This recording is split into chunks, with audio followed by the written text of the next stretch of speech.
Bismillahirrahmanirrahim. Assalamualaikum warahmatullahi wabarakatuh. Alhamdulillah, hari ini kita sambung pelajaran ke-17, iaitu Nabi Muhammad sallallahu alaihi wasallam, pemimpin agung. Bila kita dengar orang sebut Nabi Muhammad ataupun Rasulullah, kita jawab apa?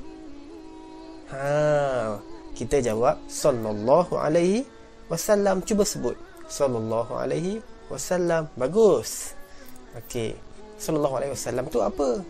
Sallallahu alaihi wasallam tu kamu dah belajar kan? Itu adalah selawat kepada Nabi Muhammad, iaitu kita minta doa kepada Allah supaya Allah jaga Nabi Muhammad.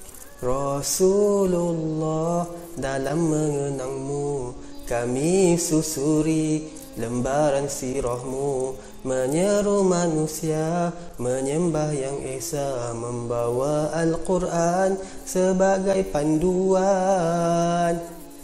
Rasulullah, kau pemimpin agung, menjadi ikutan dan contoh teladan. Kami mengambil segala iktibar, amalkan sunnahmu dalam kehidupan. Alhamdulillah. Okey, kita tengok buku teks kamu muka surat 163 dalam ayat Al-Quran tu. A'udzubillahi minasyaitonirrajim. Bismillahirrahmanirrahim. Qul in kuntum tuhibbunallaha fattabi'uni yuhibbukumullahu wa yaghfir lakum dhunubakum. Wallahu ghafurur rahim.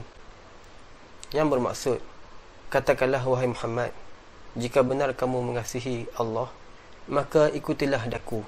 Nescaya Allah mengasihi kamu serta mengampunkan dosa-dosa kamu. Dan ingatlah, Allah Maha Pengampun lagi Maha Mengasihani. Allah pesan kepada Nabi Muhammad, kita kena ikut Nabi Muhammad sallallahu alaihi wasallam. Kalau kita ikut Nabi Muhammad, yang pertama, Allah akan sayang kita. Yang kedua, Allah akan ampunkan dosa-dosa kita. Masya Allah, dalam ayat ni Allah kata suruh kita ikut Nabi Muhammad sahaja, Allah akan sayang kita, Allah akan ampun kita. Apa yang istimewanya Nabi Muhammad? Nak tahu? Kita akan tengok peribadi Nabi Muhammad sallallahu alaihi wasallam. Seterusnya, kepribadian Nabi Muhammad sallallahu alaihi wasallam. Okey, apa maksud peribadi? Peribadi itu apa yang ada pada Nabi Muhammad. Nabi Muhammad tu macam mana? Dia suka apa? Kenapa kita kena tahu peribadi Nabi Muhammad ni? Tak kenal maka tak cinta. Macam mana kita nak cintakan Rasulullah kalau kita tak tahu Rasulullah tu macam mana? Betul tak? Contohnya kan, kita tahu ibu kita selalu masak untuk kita, bagi makan kita. Kita sayang tak mak kita? Kita sayanglah kan, sebab mak kita yang masak untuk kita. Sama juga dengan Nabi Muhammad. Kita kena kenal dahulu Nabi Muhammad, baru kita boleh cinta. Yang pertama, Nabi Muhammad mengenal dan mempunyai hubungan yang rapat dengan Allah. Nabi Muhammad ni dia kenal Allah ni siapa. Nabi Muhammad tahu Allah ni yang ciptakan bulan, yang turunkan hujan, bagi mata, Allah bagi mulut. Rasulullah SAW bersyukur sangat sebab tu Rasulullah solat. Sebab nak cakap terima kasih kepada Allah. Macam mana kita nak rapat dengan Allah? Kita kena rajin solat. Yang kedua, sentiasa mentaati perintah Allah dan menjauhi larangannya. Nabi Muhammad ni dia selalu ikut perintah Allah. Kenapa? Sebab Rasulullah sayang dengan Allah. Kalau kamu sayang dengan orang tu, kamu suka tak buat apa yang orang tu suruh, mesti kamu nak buat kan? Sebab apa? Sebab kamu sayang, sebab kamu cinta kepada orang tu.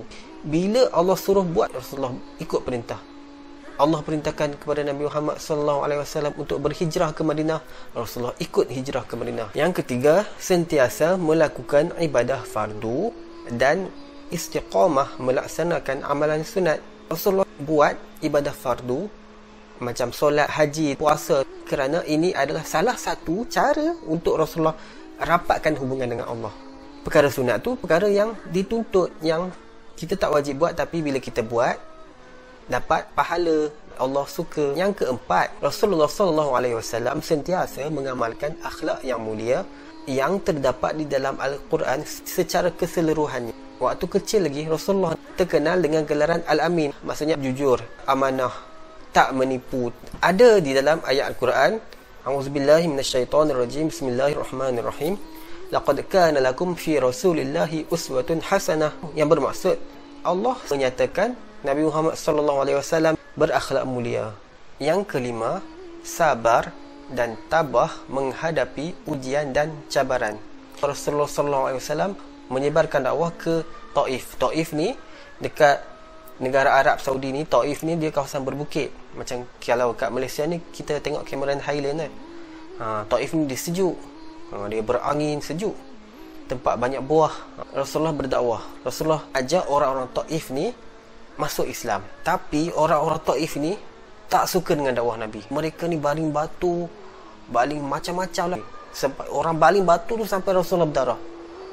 Sampaikan malaikat tanya, nak tak aku hancurkan penduduk Taif ni?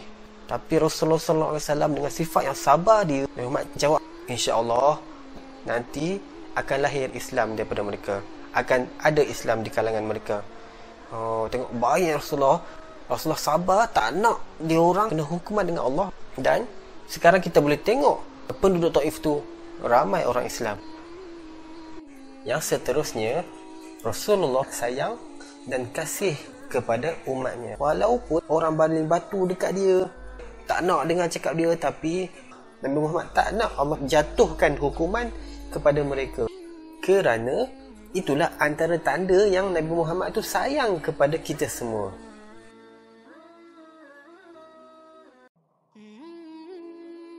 Okey, Nabi Muhammad sallallahu alaihi wasallam berpesan, apabila kita meninggal, semua amalan kita akan terputus. Yalah, kita tak boleh buat apa. Tapi ada 3 perkara yang amalan kita akan berterusan. Yang pertama, sedekah jariah. Kita bersedekah walaupun kita dah meninggal, tapi kita sedekah dekat orang, dekat sekolah, dekat masjid, pahala tu sentiasa berjalan. Yang kedua, ilmu yang bermanfaat. Kalau kita ajak adik kita baca ABC pun, kita dapat juga pahala.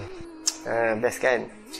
Yang ketiga, anak soleh yang sentiasa mendoakan.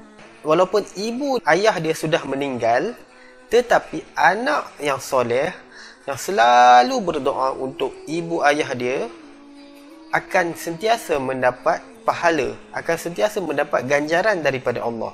Yang kedua, Rasulullah sallallahu alaihi wasallam sentiasa menghormati dan menjaga hubungan silaturahim dengan keluarga dan para sahabat ni. Bila nak cakap, Rasulullah cakap dengan sopan, beradab. Rasulullah panggil dengan panggilan yang baik, hormat. Yang seterusnya, Rasulullah sallallahu alaihi wasallam mengasihi isteri dan anak-anak dan sentiasa membantu urusan rumah tangga. Kalau baju dia rosak, Rasulullah sallallahu alaihi wasallam sendiri yang akan jahit baju dia. Nabi Muhammad ni dia pandai buat kerja-kerja rumah. Apabila anak Rasulullah yang bernama Sayyidatina Fatimah ni datang, Rasulullah akan bangun, Rasulullah akan pimpin anak dia, dan dia akan cakap baik-baik, sopan santun dengan lemah lembut kepada anak dia. Dan diceritakan Rasulullah akan bantu isteri dia di rumah. Bila azan, Rasulullah akan keluar rumah untuk solat berjemaah di masjid. Yang kelima, Rasulullah sallallahu alaihi wasallam seorang datuk yang penyayang dan sabar melayani kerenah cucunya. Rasulullah sallallahu alaihi wasallam walaupun sibuk, walaupun ketua Madinah, walaupun pemimpin, tapi Rasulullah masih ada masa untuk layan cucu baginda. Ada cerita masa Rasulullah sujud, cucu dia datang dekat belakang, panjat belakang Nabi. Masa tu Rasulullah tengah sujud. Apa Rasulullah buat? Rasulullah tunggu sampai cucu dia bangun, sampai cucu Rasulullah beredar. Yang seterusnya, Nabi Muhammad sallallahu alaihi wasallam memanggil sahabat dengan panggilan yang baik. Contohnya, Rasulullah panggil sahabat yang paling rapat dengan baginda, iaitu siapa? Iaitu Sayyidina Abu Bakar. Apa gelaran Abu Bakar? Apa gelaran Sayyidina Abu Bakar? As-Siddiq. As-Siddiq tu maksudnya benar, yang selalu membenarkan apa yang Nabi cakap. Selalu Sayyidina Abu Bakar ni yang akan benarkan. Sebab tu Rasulullah bagi gelaran dekat Sayyidina Abu Bakar ni sebagai As-Siddiq. Okey, seterusnya Nabi Muhammad SAW meluangkan masa bersama keluarga dan para sahabat. Walaupun Rasulullah SAW ni ketua negara, pemimpin, tapi Rasulullah sentiasa mencari masa untuk duduk bersama dengan keluarga dan sahabat. Nabi Muhammad SAW bersama-sama masyarakat. Nabi apabila terserempak dengan orang lain, orang tu tua ke, orang tu kanak-kanak, Nabi akan bagi salam dahulu. Nabi yang bagi Assalamualaikum dahulu kepada mereka. Itu tandanya hormat Nabi kepada orang lain. Nabi Muhammad sentiasa membantu mereka yang memerlukan. Banyak cerita, tapi Ustaz nak cerita berkenaan Nabi Muhammad tolong haiwan. Macam mana tu?